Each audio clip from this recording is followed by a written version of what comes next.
मेरे प्रिय बच्चे, तुम बहुत ही ज़्यादा अच्छे एवं संस्कारी बच्चे हो, लेकिन तुम कभी कभी अपने मार्गों से भटक जाया करते हो और रोने लग जाया करते हो। तुम जब अपने मार्ग से भटक रहे होते हो तो यह बिल्कुल भी नहीं सोचते कि तुम क्या गलत चीज़ें कर रहे हो, किस गलत मार्ग पर चल रहे हो। तुम चलते चलते यह भूल जाते हो कि तुम्हारे जीवन में क्या कुछ नहीं हो सकता है। मेरे प्रिय, तुम जब गलत पथ को चुनते हो तो तुम्हारा जीवन गलत रास्तों में, गलत संगतों में फंसकर रह जाता है।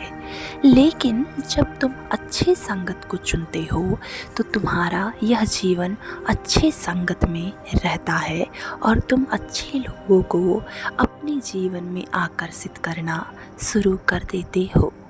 मेरे प्रिय बच्चे, मैंने देखा है तुम्हें मेहनत करते हुए, तुम्हें लोगों से लड़ते हुए।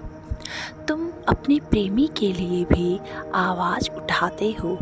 तुम सोचते हो कि तुम्हारा प्रेमी तुम्हारे लिए सभी से लड़ाइयाँ कर रहा है, लेकिन मेरे बच्चे, तुम अपने प्रेमी के लिए कितना हद तक आगे बढ़ सकते हो, यह भी सोचने वाली बात है। मेरे प्रिय, मैं जानता हूँ तुम दोनों ही एक दूसरे का सहारा बनकर रहना चाहते हो, लेकिन समाज की कुछ बातें तुम्हें साथ रहने के लिए मजबूर नहीं करती। मेरे प्रिय बच्चे, मैंने देखा है तुम्हें लोगों से अपने प्रेमी के लिए लड़ते हुए। तुम यह कैसे सोच लेते हो कि वह अलग जात का है तो तुम्हारा प्रेम विवाह निश्चित नहीं हो सकता है। मेरे प्रिय, क्या प्रेम करने से पहले तुमने उसके जात पात को देखा था? प्रेम तो हो जाता है जब भी तुम किसी को एक नज़र भर कर देख लेते हो, तो प्रेम अपने आप ही उत्पन्न होने लग जाता है। जब भी तुम्हारी नज़रें उसकी नज़रों से टकराती हैं तो प्रेम की भावना अपने आप मन में फूटने लग जाया करती है, तो वहाँ से प्रेम उत्पन्न होने लगता है। लेकिन मेरी एक बात ध्यान रखो, क्या यह प्रेम सच्चा है? अगर सच्चा है तो तुम्हें अपने प्रेम के लिए लोगों से बातें करना होगा। तुम्हें बतलाना होगा कि भले ही वह अलग जाति का है, अलग धर्म का है, लेकिन तुम्हें उससे ही विवाह करना है। मेरे प्रिय बच्चे, तुम क्यों भूल जाते हो कि तुम्हारा जो जीवन है वह सदैव के लिए है? तुम्हारा जीवन तो माटी की तरह है, समझ रहे हो ना? देखो, अगर आज तुम्हारे जीवन में सब कुछ है तो तुम्हें क्या करना है? तुम्हें आगे बढ़ना है और हर उन चीज़ों के साथ खुश रहना है जिसके साथ तुम वाकई में खुश रहना चाहते हो। मेरे प्रिय बच्चे, यह जीवन एक बराबर सा नहीं रहता। इस जीवन में कुछ चीज़ें होती हैं, कुछ चीज़ें जाती हैं, कुछ चीज़ें आती हैं और कुछ चीज़ें बहुत ही अच्छी होती हैं जिसको देखकर तुम्हारा मन मुग्ध हो जाता है और तुम नाचने लगते हो। तुम कहने लगते हो कि थैंक यू, धन्यवाद, मेरे जीवन में ढेर सारा अपार भंडार लाने के लिए, अपार प्रेम लाने के लिए एवं अपार धन लाने के लिए। मेरे प्रिय बच्चे, मैं जानता हूँ तुम मेहनत कर रहे हो, आए दिन तुम मेहनत करोगे भी और तुम बहुत ही ज़्यादा सफल होगे, लेकिन इस सफलता को तुम्हें अपने प्रेमी के साथ ही प्राप्त करना है।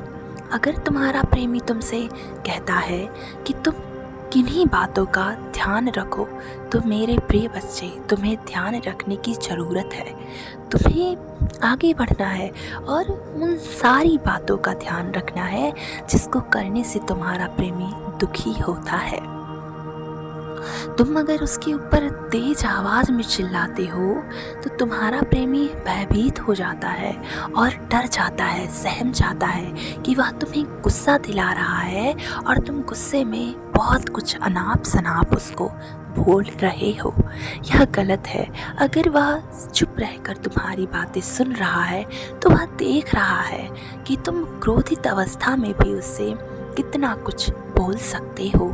मेरे बच्चे, अगर तुम्हारा प्रेमी तुमसे बहुत अधिक प्रेम करता है ना, तो तुम्हारी गाली को भी, तुम्हारे द्वारा कहे गए अपशब्दों को भी ध्यान से, नम्रता के साथ सुन लेगा और बाद में जब तुम उसको बोलोगे कि मुझे माफ़ कर दो, मेरी गलतियों को माफ़ कर दो, मैंने तुम्हें अपशब्द बोला है, अपनी गलती स्वीकार करोगे और अपने प्रेमी से कहोगे कि मुझे माफ़ कर दो, बस मैं तुमसे माफ़ी मांग रहा हूँ।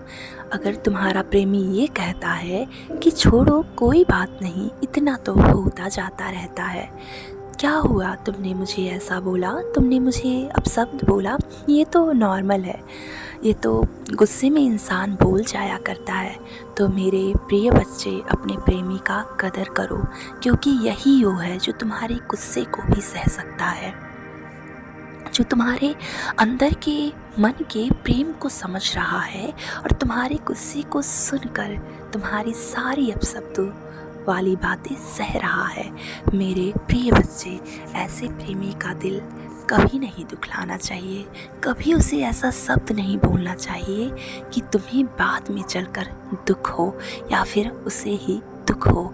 तुम दोनों ही एक दूसरे के लिए बनाए गए हो, लेकिन मैं जानता हूँ कि क्या बातें कैसे हो रही हैं, क्या चीज़ें कैसे हो रही हैं। मान लो, या तुम मान लो कि अभी तुम्हारे जीवन में तुम्हारा प्रेमी तुमसे बात नहीं कर रहा है, तो इसका यह मतलब नहीं है कि वह बहुत ही ज़्यादा गलत है। उसकी कुछ अपनी पर्सनल मजबूरियां हैं जिसके कारण वह चाहकर भी तुम्हारे पास कॉल या मैसेज नहीं कर सकता है। वह रोता है, वह कभी कभी तुम्हें याद करता है, सोचता है कि मैं उसके पास संदेश भेजूंगा तो उसका कैसा रिएक्शन होगा, वह क्या सोचेगा मेरे बारे में। वह ये सोच कर भयभीत हो जाता है और रोने लगता है, कहता है कहीं वह मुझे इग्नोर ना कर दे, कहीं वह मेरे संदेशों को इग्नोर ना कर दे। मेरे प्रिय बच्चे, इसमें अहम भूमिका अगर कोई निभा रहा है तो उसकी खुद की सिस्टर है, उसकी बहन है, जो सारा चाल चल रही है और तुम दोनों के बीच दूरियां उत्पन्न करवा रही है। वह नहीं चाहती कि तुम दोनों एक दूसरे से मिलो, तुम दोनों का कोई नया अध्याय शुरू हो, लेकिन यूनिवर्स के हाथों में सब कुछ है। अगर तुम दोनों का नया अध्याय शुरू होने वाला है तो यह यूनिवर्स तुम दोनों को मिलवाएगा।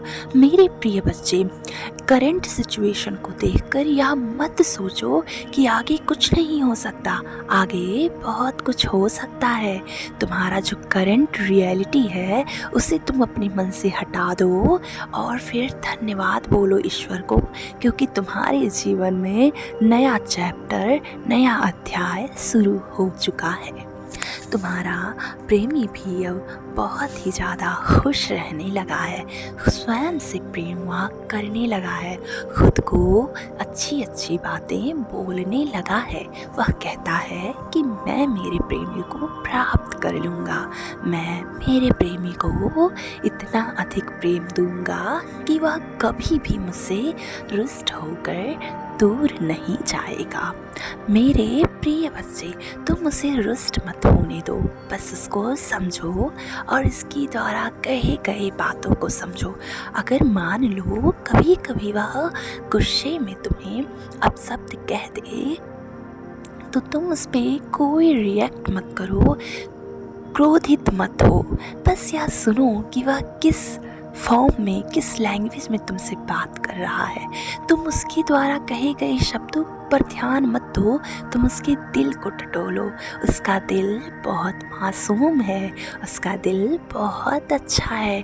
उस पर शक करना बंद करो और यह महसूस करो कि तुम्हारा प्रेमी इस दुनिया का सबसे बेस्ट प्रेमी है। मेरे प्रिय बच्चे, यकीन मानो यह बात सत्य है, वह बहुत अच्छा है और तुम्हारा विवाह तुम्हारे प्रेमी से ही होगा।